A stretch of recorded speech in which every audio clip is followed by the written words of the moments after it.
I'm Carol Cohn, and welcome to Purpose 360, the podcast that unlocks the power of purpose to ignite business and social impact.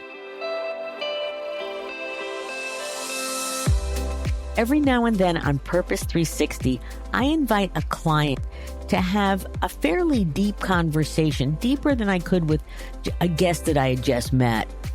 And today's conversation is not going to disappoint. It's with Whirlpool. And Whirlpool, as you know, delivers incredible kitchen and laundry appliances, brands from Whirlpool to Maytag to KitchenAid. That's some of their U.S. brands. And then some of the global ones, Brastemp, Consul, and Hotpoint. They're an over $22 billion company with approximately 69,000 employees. This 111-year-old company has an amazing culture that keeps their employees for not just a decade, but 2 decades or more, and sometimes for their entire career.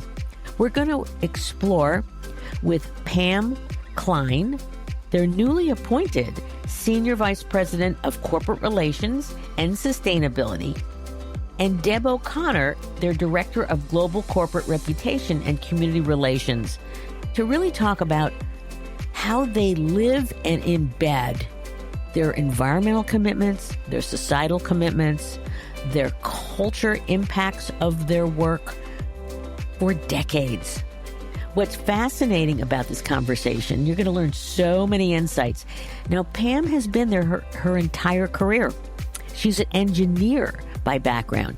And the wonderful thing about Pam that we discovered is that when she was a young girl, she wanted to be, her dream was to be the second baseman for the Detroit Tigers. And she was in Little League, and her parents said, you can do anything. And that was part of what built her character. But ultimately, she didn't go into baseball, but she went into engineering. And having an engineer who's also managed product development, global innovation, people management globally in the sustainability role brings a magic to integration. And we're going to find out more about that. Deb O'Connor has been with the company for over 28 years, and she stayed because she's always had new challenges presented to her by the company, and she will give many insights into the amazing programmatic work that she is doing. And candidly, we're thrilled to have them as a client because they're collaborative, they're caring, they're straightforward, and that creates the most amazing outcomes. So join me for this conversation with Pam and Deb about Whirlpool and how they truly have pushed the envelope in wonderful ways, whether it's product innovation with sustainability, the environment, whether it's working with communities, whether it's developing their DE&I strategy. So join me.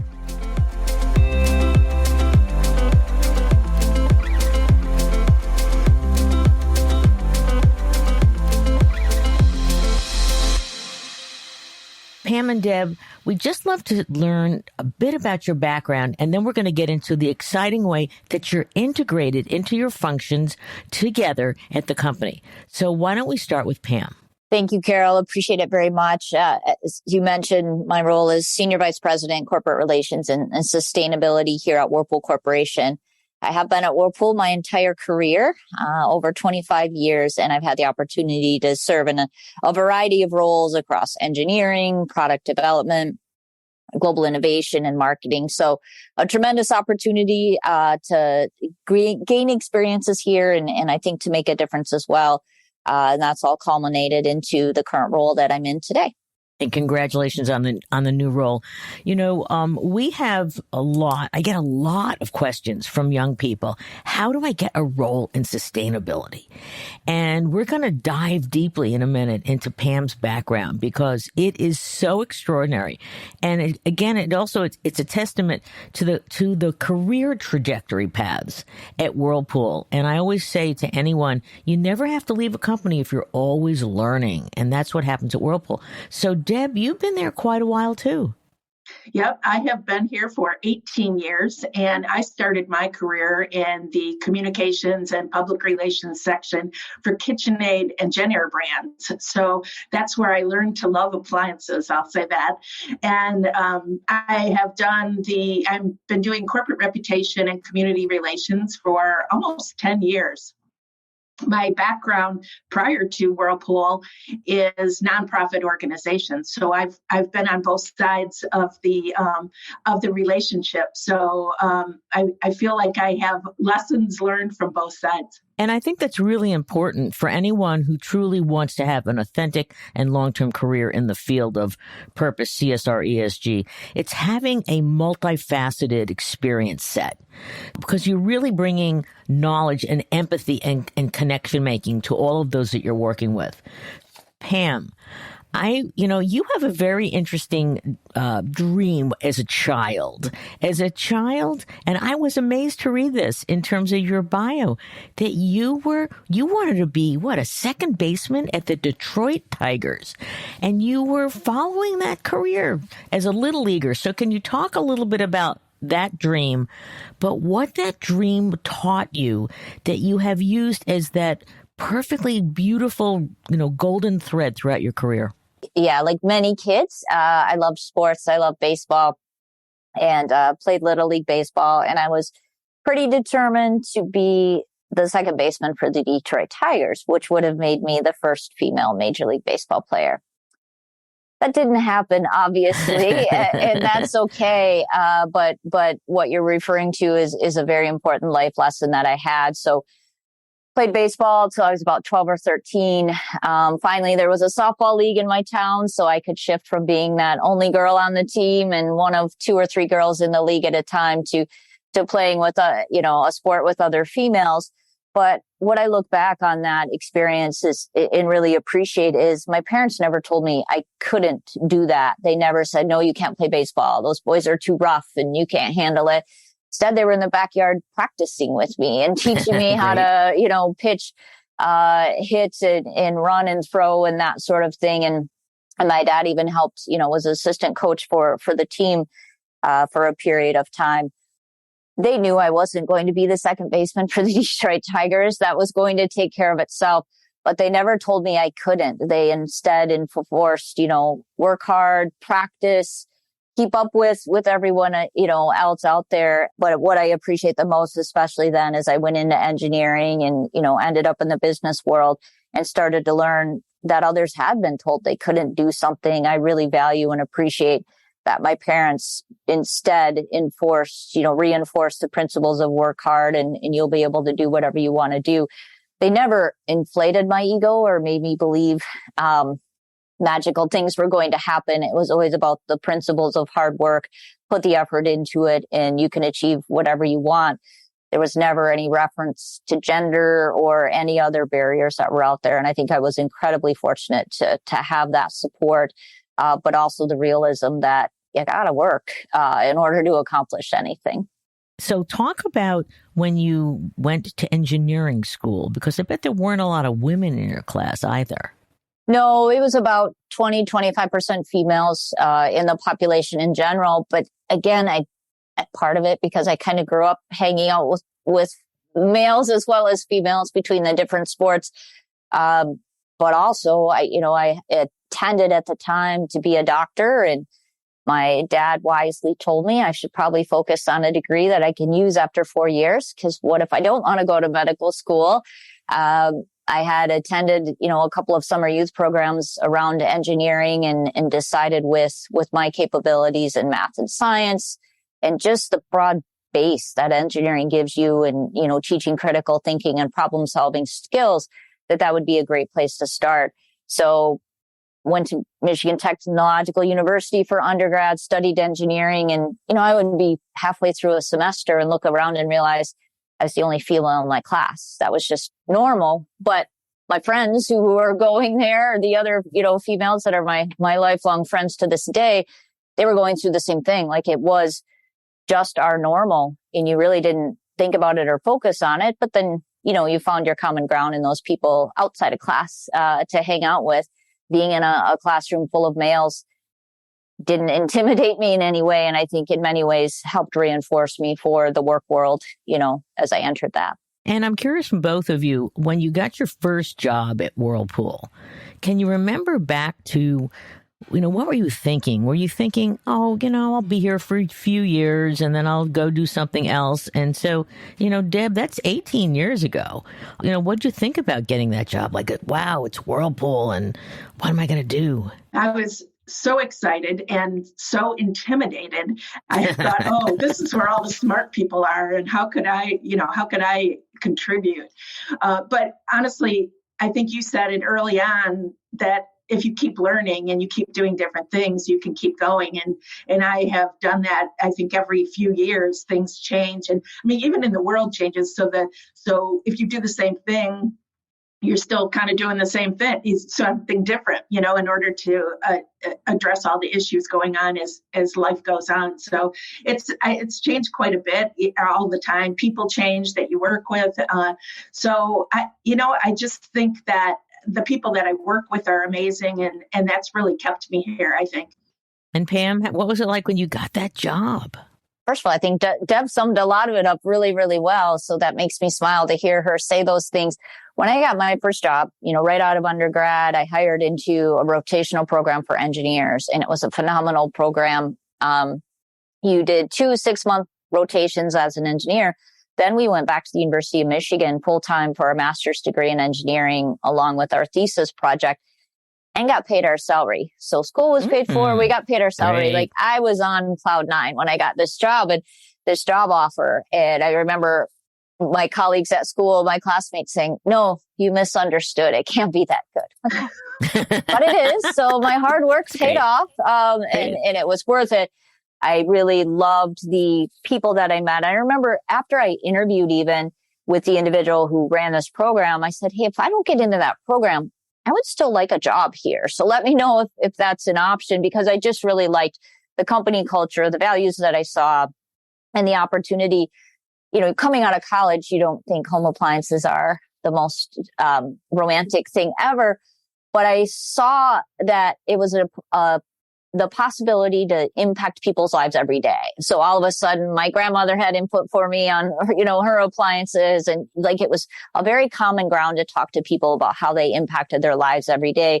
And one thing I appreciated about Whirlpool was the scope that we got to manage within the engineering space and the amount of responsibility that I had. And so people ask me, why have you stayed at Whirlpool for 29 years now? I've never had a need or a reason to leave. I keep getting put in these incredible assignments. I keep, being able to have an impact and to learn and learn and learn. And it's been, such a tremendous experience for me. And just to reiterate, Pam has had these amazing roles. She's been a product manager. She's been a global innovation manager. She's managed teams. Where, and now head of sustainability, as well as corporate relations, and as well as community impact and such. So it's an amazingly next step. But where were you based when you went overseas? I was based at our European headquarters in, it was Camarillo, Italy at the time. So just north of Milan, kind of halfway between Milan and Switzerland. So it's a pretty nice place to be. Oh, that's great. So let's talk about Whirlpool's historic engagement in sustainability, because for those listening, I know that they're going to go, well, these are great appliances. I mean, they are great, because I know the company wants to be, the best kitchen and laundry company improving life at home.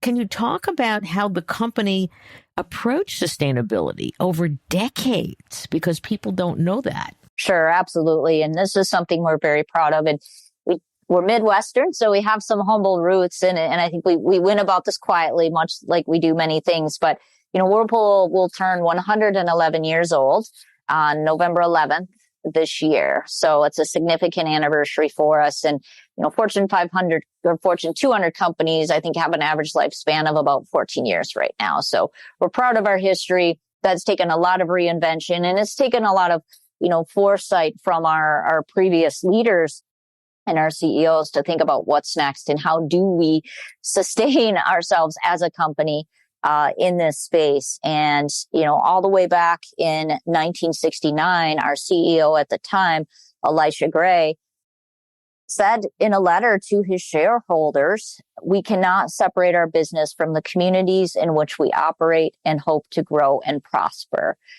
And so in 1970, he established the Office of Environment for Whirlpool Corporation. But as you hear in his statement, he's already combining the environmental aspect of what we do with our facilities and ultimately how our products treat the environment with the communities in which we work and serve, and how do we make sure we take care of our communities. And, Whirlpool Corporation was the first company to offer paid vacation to its employees. This goes way back in time to our founders. And so we have all these examples where we've just done the right thing for our employees kind of before it was in vogue, if you will, and even right. even thinking about sustainability from the aspect of what we do and what we produce and how we produce them impacts where we work, where we live, our employees, and ultimately the environment. And we've got to make sure that we're positively supporting all of those elements. And Deb, I'd love for you to talk about how you evolved into your corporate relations, reputation, community relations role. Just talk a little bit about how it's named, because it's got a signature name, and how it ties up to the vision of the company. In our organization, we've always done amazing things with the community. As Pam mentioned, we're a very humble company. We're in a small town, and we have these Midwestern roots, and we don't like to brag about ourselves. But, the world has changed so much, and people want to know what are companies doing for their employees? What are companies doing for society? And so we really needed to think about that. And it wasn't that we needed to change what we were doing. We just needed to change what we were talking, how we were talking about it. And so we did a lot of research working with your organization. We did stakeholder surveys. We did employee surveys, talked to philanthropy experts, and then we came up with House and Home. And that's our approach for social responsibility. So House is the four walls around you. It's making sure that people have that place where they can feel comfortable and nurtured, and really a place where families can make healthy choices. And with that, that's a lot of our work that we do with Habitat for Humanity. And then home is where we live. It's our community. And we want to help enable thriving communities. And we do that through education and neighborhood revitalization programs. And with that, it's our work with United Way, our work with Boys and Girls Club all across the U.S. with our Maytag brand. It's our work in Brazil with Consul do Mulher, where we support young entrepreneur women and help them get their businesses started. So a lot of different programs so that locally we can do the right thing, what's right for that local area, but we still roll it all up into the messaging of House and Home. And so we rolled this out maybe a year and a half, 2 years ago. And hopefully in a few years, Whirlpool's social responsibility will be House and Home. People will connect those two. And because you have a long-term view, it's great because you have never said we're doing this for the publicity, ever. You have always said, and this is a really key point for our listeners, that you get the actions, you do the work, you say and you do. And then, especially with social media, with your employees, they want to talk about it. With your recipients, they want to talk about it. And that is much, much more powerful and authentic than going out and pounding on your chest. And I know that, very Midwest companies, because we see this a lot, they're very humble. And yes, you do have permission to talk about it, but there are many different ways to do it. So I want to now just do a little bit of a shift to, there's a lot of discussion about net zero, Pam. And, companies, it's almost become like, you're at a cocktail party. Well, what's your net zero strategy? But I know that, again, because you're very authentic about how you approach things. Can you talk, Pam, about how you're balancing the environmental side of your production, your supply chain and such, and the needs of your customers through your products? And so net zero, but also building in sustainability to your products. Yeah, Carol, we need to get you to some different cocktail parties if you're talking about it. I mean, net zero targets are incredibly important, but that's the one place you shouldn't be talking about them. But a great one. We do take them very seriously here, and we've had long-standing goals out there. So, we have made a commitment to reach net zero emissions in our plants and operations by 2030. And this is building on already a 60% reduction in emissions on all scopes since 2005. So we're well on our way. We'll be net zero landfill out of all our factories here this month officially. Congrats. That's great. Yeah. So a lot of great things happening around how we produce. But as you mentioned, it's equally important what we produce and the impact that has on the environment. And in many areas, we've led the way. We've either been ahead or certainly always meeting regulations. If you think about the products we have in market now versus when I started, a washing machine uses about 12 to 14 gallons of water. Traditional top loading washers used to use 42 to 48 gallons of water. And our dishwashers today use 3 to 4 times less water than hand rinsing. And they're significantly more efficient than they were in the past. So there's a lot of great things that we've done without compromising performance for the consumer. And that's a really important point. And that's something we quite honestly refuse to do. So we want to make sure you're still getting those clean clothes and you're still getting those clean dishes, but we're meeting or exceeding the regulations that are out there. And to give, folks some perspective, the appliance industry has actually been fairly heavily regulated. And if the automotive industry had been regulated at the same rate, a minivan would actually get 63 miles to the gallon and have 9 seats instead of 7. So our washers are significantly bigger than they used to be, yet they use significantly less water and energy than they have in the past. So the appliance industry in general has made dramatic strides here, not only in our case, how we produce in the factories, as we talked about, but also the products and the impact on the environment. But that's a big space for us to explore as we go forward, because now with the focus on not only scope 1 and 2, which is, how we make the product, but scope 3 emissions and product in use in consumers' homes, we now have to think about how do we make sure consumers understand the most efficient way to operate their appliances? The energy grid plays a huge role in this. Where you live, what your grid pricing is, what powers your grid are all very significant factors, especially as you look at a global company like us. So again, we've got to continue to make sure that we're ahead of the game and leading the way with our products, but never compromising product performance for the consumer. I would say there may not be any other head of sustainability and social impact that has an engineering and product management and global people management background.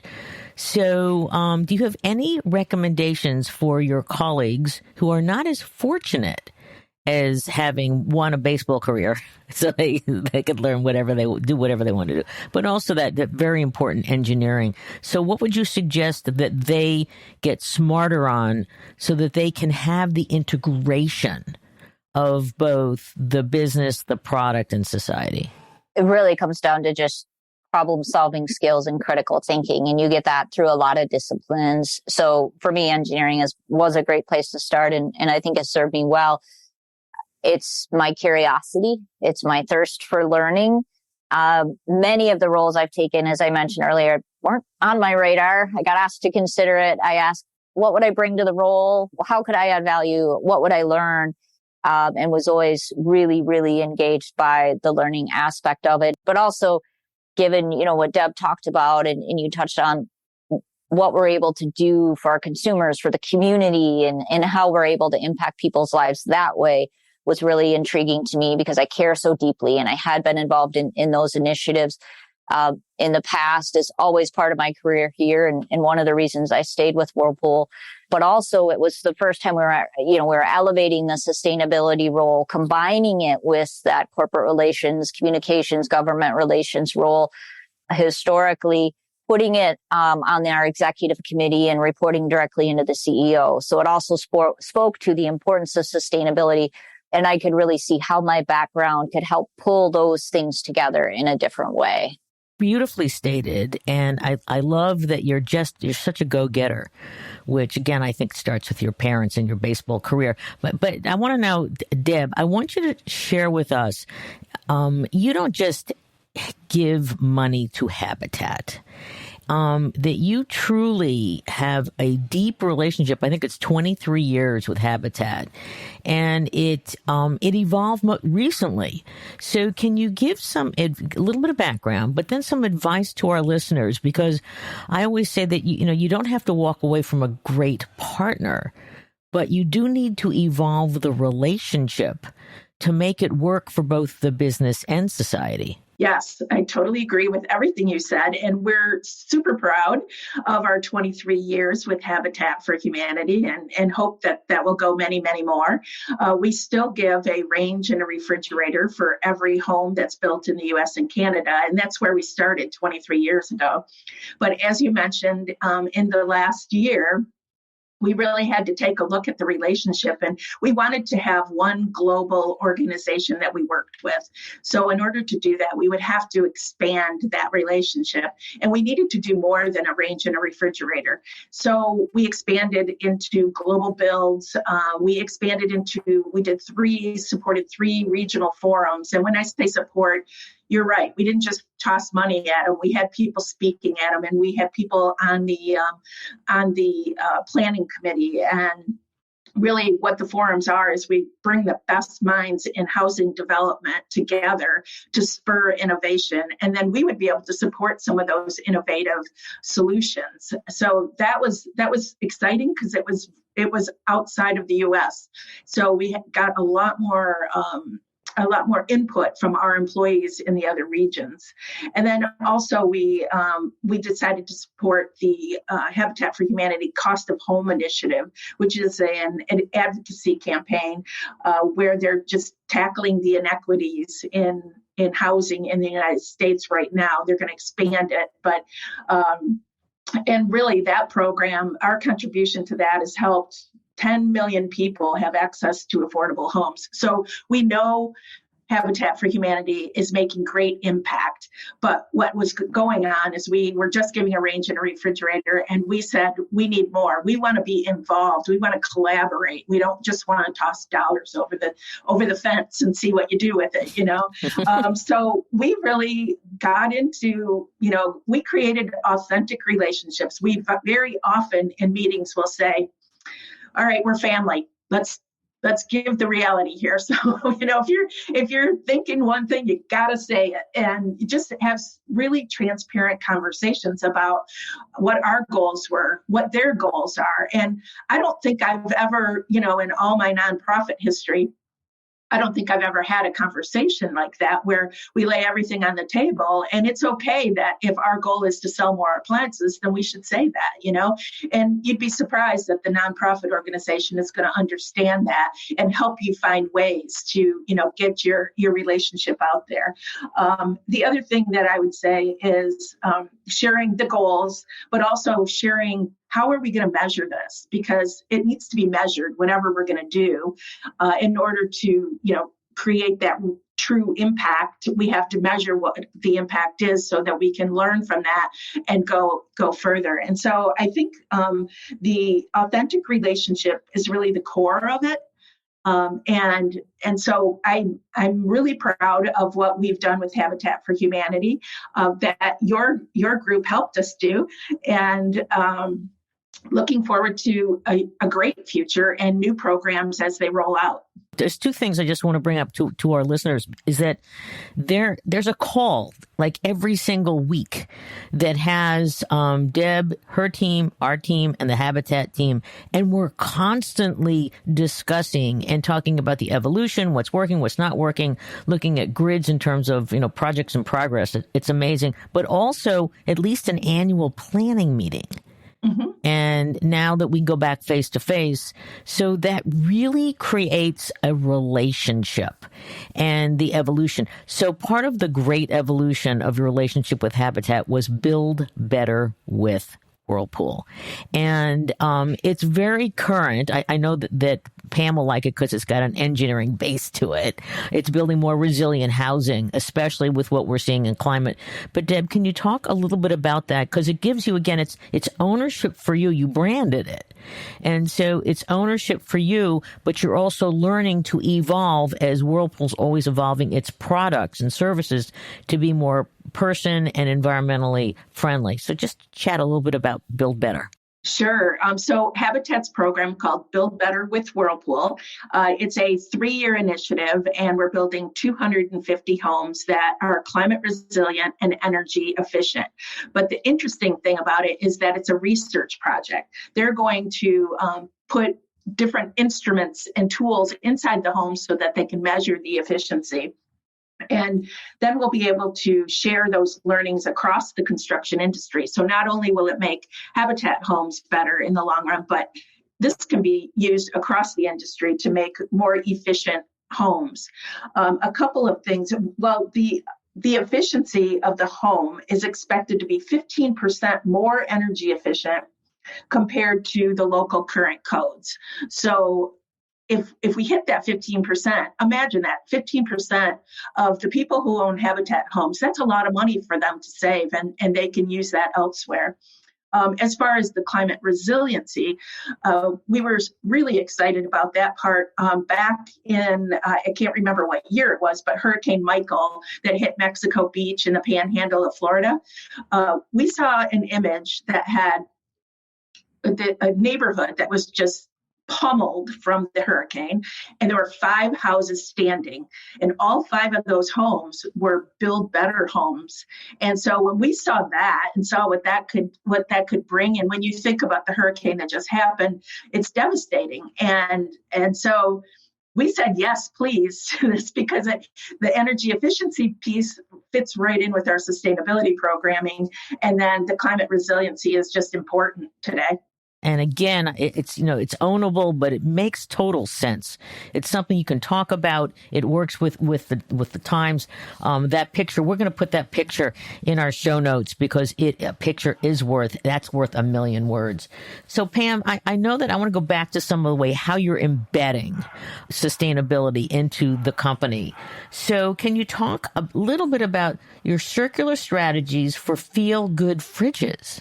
I want to feel good about my fridge. Yeah, absolutely. And that's one that we're proud of for a few different reasons. One, first and foremost, is it speaks to, I think, the core values of Whirlpool and the great people that we have here. This is actually a program that's being done kind of above and beyond by some individuals in our sales organization. And they really saw the opportunity not only to help from a sustainability environmental impact, but also to help people in the community. So it brings all of those true sustainability elements together really well. So the Feel Good Fridge program is one that we've launched, taking refrigerators that were maybe slightly damaged or returned for some reason, fully inspecting and repairing them, and then putting them out maybe in a Boys and Girls Club or in a school facility or some sort of public service facility to do obviously what a refrigerator does, hold food and store food, because we saw that was a great need out there in many of these communities. And it was an opportunity for us to save these products from going to a landfill, one where they really could work very well in many applications. They just maybe had a little scratch or dent or something like that. But also to help from a community standpoint. So we've had a lot of success with that. And certainly Deb can add on to this as well. But this is one test, I would say. We're going to start doing it with washers and dryers as well. So it obviously is part of a whole circularity strategy and the core elements of that. But the fact, we've been able to deliver over 100 feel-good fridges in 2021, and we've continued that to plan to deliver over 1,000 refrigerators here in 2022. Working with Feeding America agencies in Atlanta, Chicago, Dallas, Detroit, Los Angeles. I mean, we really see a great opportunity here. And again, expanding it to washers and dryers. That's something we've done with our Care Counts campaign for Whirlpool brand, putting them in schools. We know children who have clean clothes perform better in school. There's a lot of correlation there with self-worth and pride. And so we want to expand and make sure as many families as possible can have laundry in their households as well. And I love the creativity in both care accounts and in feel-good fridges. And, and where did those ideas come from? Do they come from a brainstormer, an employee? Because great ideas can come from anywhere in an organization. So where did those come from? Honestly, it's the greatest thing about Whirlpool because it comes from the people who are just working and say, these guys are working to fix these refrigerators as they, come in ding and dent. And then suddenly they have this idea and they call and they say, what do you think? And I'm like, yeah, let's do it. Let's keep going. And just last week, they dropped 250 refrigerators in Houston for multiple organizations and churches. And, Care Counts was it was a Whirlpool brand brainstorm. And, when you started doing the research on what it could mean to kids with clean laundry, it's just so important. So that's the exciting thing about my role and why I stay in it, as you asked earlier, is just the people I get to work with. Everybody is so passionate about improving life at home for everyone, not just the people who are in the stores buying the products. Which is wonderful. I want to talk about also taking this improving life at home truly to your home of Benton Harbor. And so that the DE&I, every company is grappling with it. How do we handle it? Do we have someone leading it? But then how do you bring it home? And so love to hear a bit about your equity pledge and the work that you're doing in Benton Harbor. And this is another one, if you look back, two CEOs ago, in the late 80s through the mid 90s, our CEO at the time, Dave Whitman, was talking about diversity and inclusion and the importance of that in the community and in our workforce. So he was a bit ahead of his time, but it laid some really important groundwork. And like many companies, we've struggled to figure out how to get it exactly right, and we're far from perfect. But one thing we kicked off that we've seen some success with here in the last couple of years is our racial equality pledge work. And we started with 18 different work streams, 9 of which were more community focused, 9 of which were more kind of internally focused on some different elements. And it's everything from mentorship programs with individuals in the community through the schools to internship programs for community kids, freshman, sophomore in college, where we had a gap in our programming, to working directly with the schools to help fill some gaps that they've had as well. So across to improving, public facilities, parks, etc. So across these work streams, we've had some success, and we've had some key learnings in some areas we've needed to step back. But these work streams are led by a vice president, again, above and beyond their job, and then they're supported by one of our employee resource group members. And then we have a team of volunteers. And I had the fortune to lead the internship work stream. And these volunteers were amazing. These were people from all different functions who just had this passion around setting up this program and getting it right. And it was a great way to see their capabilities and strengths, and to really see this program come together. I think what's equally important is we learned we really needed to listen to the community and understand. Don't just show up and say, hey, here's what we're going to do for you. We needed to understand what those true needs were, engage our community partners, and walk hand in hand on these efforts. I would say one of the things we're most proud of out of this work is Whirlpool Corporation has invested over $20 million in a multifamily housing development here in the city of Benton Harbor. We saw the need for housing. Their developers were a little resistant. We need it for our employees. We need it for what we call community heroes, teachers, firefighters, policemen, etc. Like many communities, there's just a big need for affordable housing. So we built this 80-unit multifamily housing development. It's going to be open and available for folks to move in here in Q1 next year. It's tremendous. It's along the riverfront. It's going to be quite a nice location. So Whirlpool said, okay, we're going to build it. We're going to show the need for this community. These apartments are going to fill up quickly. And then this will be a catalyst for developers to take over and see what the possibilities are. And it's turning out tremendously well.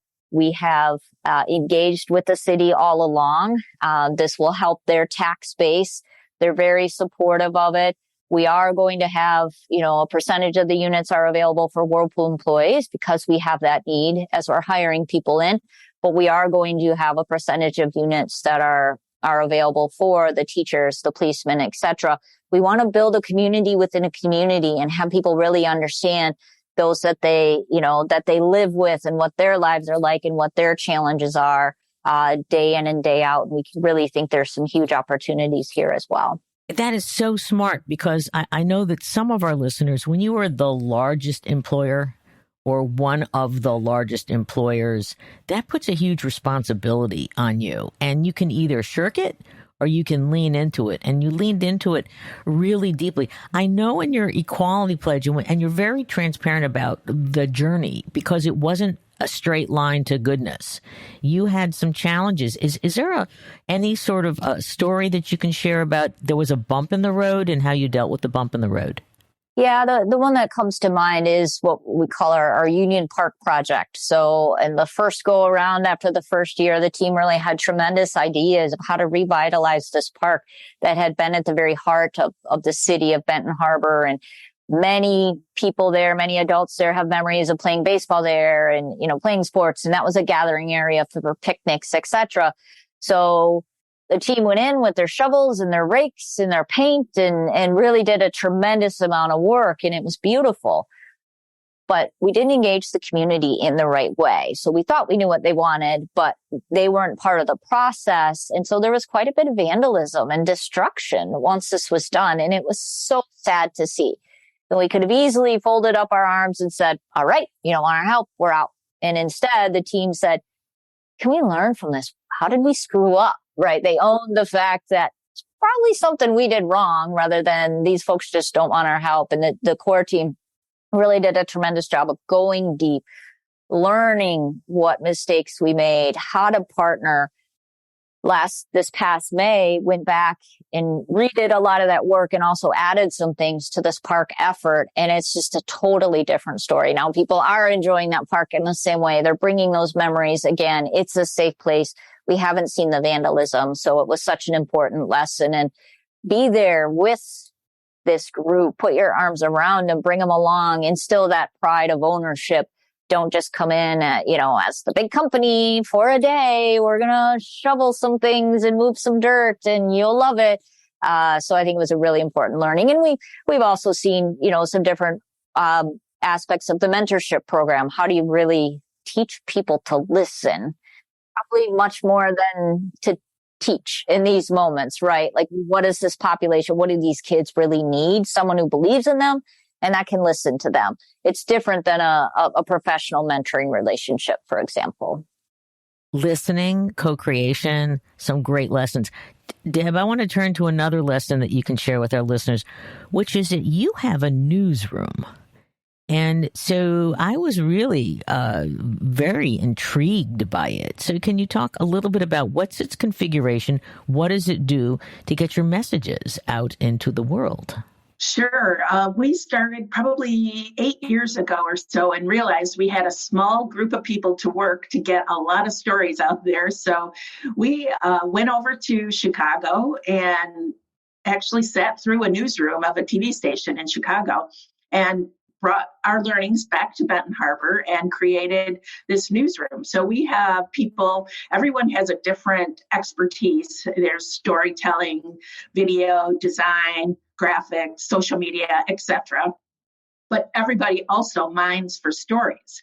So what we do is talk to people in the company and find out what's going on and try to tell stories that will enhance our reputation. So we know for us, the way we measure is through the reputation, and we know our drivers are innovation, environmental sustainability, community, and performance. So those are the stories that we look for. And then we also try to tell those stories through our people as much as possible. So we get together multiple times a week. We talk through what's going on, what makes a story, how that story should be told, which channels it goes through, etc. And then really, in the long run, that is our way that we can share our commitment to our consumers, our community, and our environment. again, that is so brilliant. And I love the fact that you went into a newsroom. You actually observed, which it's, maybe you've got a little engineering in your background too. I wish. So, I think it's kind of, it's all over the company. One of the themes that we have had at Purpose 360 this year in Carol Cohen on Purpose is embedding purpose across the organization. It is not easy. And so, Pam, I know your background as an engineer is helpful. So what recommendations do you have to help them embed this and really make it strategic and real? Yeah, I think you got to look at the core of what it is your company is about. So we have this incredible privilege where with our products, we make people's lives better every day. And so we've got that to start with. We have this long history from our roots as well as the companies we've acquired around the world of helping communities and believing in communities. So for us to wrap that all together is quote unquote easy, but also sometimes we've forgotten. And so even when I led product organizations, led the laundry organization, et cetera, I would consciously take a step back and say, folks, what we're doing is really important. We're designing washers and not everyone loves to do laundry, let's be fair, or clean their dishes. But they love the time they get back from that task being easier or taken out of their hands, or you can wash 3 times as much laundry in one load as you used to be able to. So that time is now spent differently. And this is what you hear from consumers when we put product in their homes and, we're doing field tests. So making sure that our engineers and our finance people and our procurement people understand, like they're all part of that value chain. And improving consumers' lives every day, I think is really, really important. And sometimes the day-to-day stress of everything, we kind of forget that. So it's really incumbent on leaders to make sure everyone understands the role that they play in it.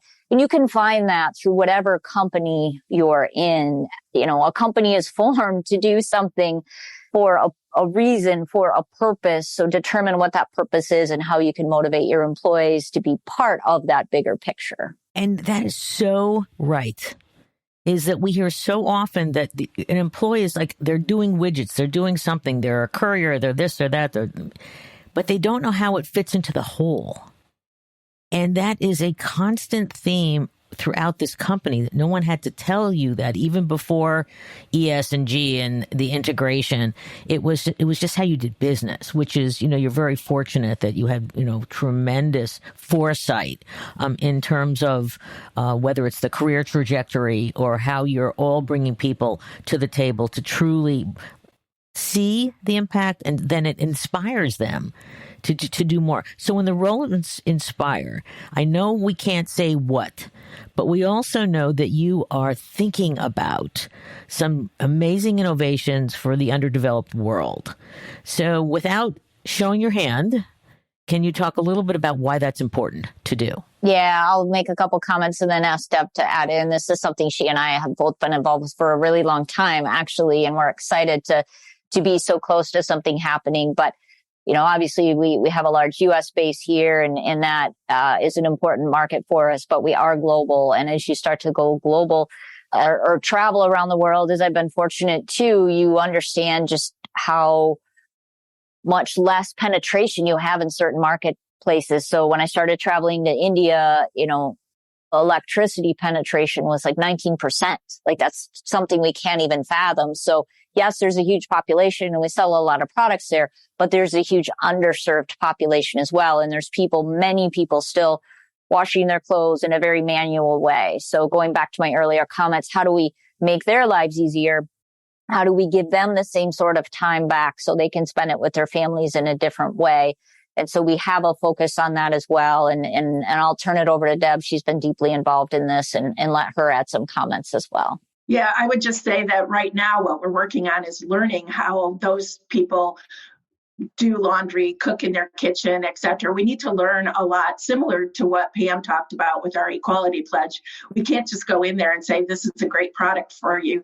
We need to go and sit with them and ask them questions and watch them use these products, et cetera. So it's taking us a little while to get there, but once we get there, it's going to be amazing. And Carol will come back and talk about it. I know. Yeah. We wanted to tease our listeners. It's going to be pretty cool. Well, and one thing to add to that on the learning aspect, which is so important for these primarily women who are playing this role in this home with this intense manual effort, it is so much a part of their day and their identity and what they consider their value add. So we need to deeply understand that we're not taking something away, and help them understand how this can actually enrich their life. And so it's a very delicate process. And that is why Deb's points around the learning aspect are so very important. Your humility, though, there is when you're opening up to learning and listening is a superpower for the company. So again, a great thing to learn. A lot of our listeners work for companies that are humble. So if you use it in the right way, you can really learn a lot for product evolution, program evolution, stakeholder relations and such. This has been an amazing conversation. And so, Pam, I know that in our pre-conversation, you talked about the role of mentoring. And I think that, can you talk about that to both those who are younger and they want your job eventually, or Deb's job, and also how you were mentored? They want Deb's job. That's awesome. But good luck doing it as well as Deb, because that's impossible. She's amazing. But I have benefited a lot from mentoring, being mentored early in my career, and that instilled an obligation in me to also mentor. Going forward, I had some really helpful people help guide me in some of these decisions where I wasn't sure what this new role would entail, or maybe lacked the confidence to just go after it and feel like I could add sufficient value. They helped guide me there. They helped be able to go back and forth within the organization and get these different roles and make sure I wasn't kind of pigeonholed, if you will, in a certain spot. But as I've become a mentor to various people in the organization, what I learned from that, I value a lot. I get as much out of the relationship as hopefully the mentee does. And then there's even something that we piloted here a couple of years ago with reverse mentoring. I started to realize I knew certain aspects of the next generation based on the age of my stepchildren. But there's a lot of things I didn't know. And the pace of change is so rapid. And, these younger kids, the really little kids, and their ability to manage the iPhones, the iPads of their parents, that sort of thing. All of that was really intriguing to me, but there's no way for anybody to keep up with all of it at once and to learn every aspect. So I approached our CEO about piloting a reverse mentoring program where we actually had some of our younger talent mentor senior executives. And it was also one of those really important lessons in, hey, you're the mentee. You're not the one giving advice.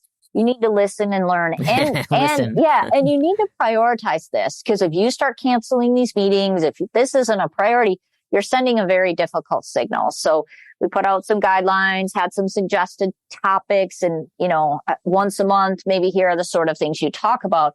And for those who engaged in it, it was really, really helpful, both for this younger talent to gain some confidence that they indeed could teach and add value and should be speaking up more, getting exposure to that younger talent. But then also just, I got a wealth of learning that I wouldn't get otherwise. And I was able to explore topics kind of from a generational standpoint in those sessions that I would have had to spend hours reading about to try and get the same knowledge. Deb, do you want to add anything to that? You know what? I think I'm old enough that there was no such thing as the word mentor, but I realized looking back, I had a lot of mentors that got me to where I am. Certainly people who paid attention to my career and somebody I could go to and ask questions, etc. But I think being a mentor, I agree with Pam. When somebody wants me to mentor them, first I say, what is it that you want out of it? And then I say, okay, I will be your mentor, but I don't want to be called a mentor, because I think we're going to get something out of, both of us will get something out of it. So I try to learn as much as I can share during mentorship. But I do think it's really important today for employees to find somebody that they connect with. And it doesn't have to be somebody in your area of expertise, and probably it's better if they're not. And it's really important for people to do that so that they can move through an organization. And I guess that's how you end up being someplace for 18 years or 30 years. There you go. So I hate to bring this to a close, and we're going to have to get you back for part B when you have that new announcement. But in closing, we always like to give you the last word, and it could be something related to one or two insights you want to leave for our listeners, or just anything that we haven't covered. So Pam, we'll start with you. Yeah, I just appreciate the opportunity to talk about our company. We're obviously humbly proud of what we do. As a corporation, we're Whirlpool Corporation, but we house some amazing brands. We've referenced Maytag. We also have JennAir, KitchenAid, and Amana here in the U.S. So when you think about our company, and certainly if you're impressed with what you've heard today, we look forward to having you try our products, and hopefully you'll be equally pleased with that. There you go. That's a great, very, very good. Deb? Well, you know what? I will say that just in thinking about people working with companies working with nonprofits, really think about those relationships. I know I'm reiterating what I've already said, but those relationships are so important. And, being able to get together face to face, have a meal together, it makes a huge difference in creating relationships. And whenever we can do that, I know we're all sick of COVID and we're all sick of these video meetings. So wherever you can be in person, try to do that, because it makes a huge difference in the relationship in the long run. That's great. So now through this conversation, you've heard so many insights to why Whirlpool is living its vision of being the best kitchen and laundry company in the world, improving life at home. It's not just about the products and their functionality, but it's what they give to you and how they're made, where they're from, and their role in society. So I want to thank both of you for taking time from your really busy schedules. So thank you both. This has been great. And we look forward also to that wink, wink, that really big announcement, maybe next year or the year after, that's truly going to show the continued innovation of the company. Thanks for having us. Thank you very much. Appreciate it.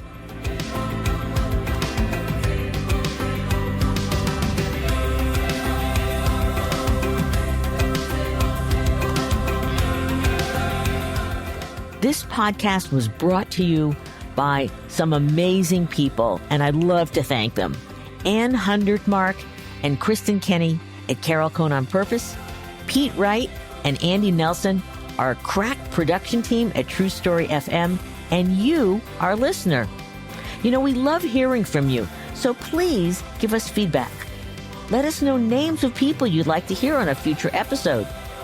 How about some new questions to ask?